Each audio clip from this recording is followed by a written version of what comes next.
If you want to change or recolor hair in a photo using Photoshop, follow these simple steps. First, open your photo and ensure the image layer is selected in the Layers panel.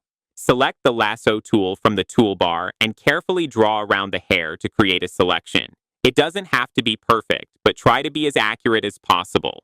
Once the hair is selected, press Ctrl+C or Command+C on Mac to copy it, then press Ctrl+V or Command+V on Mac to paste the selection onto a new layer. Next, choose the brush tool and select a color you'd like for the hair, ideally one that contrasts well with the original color.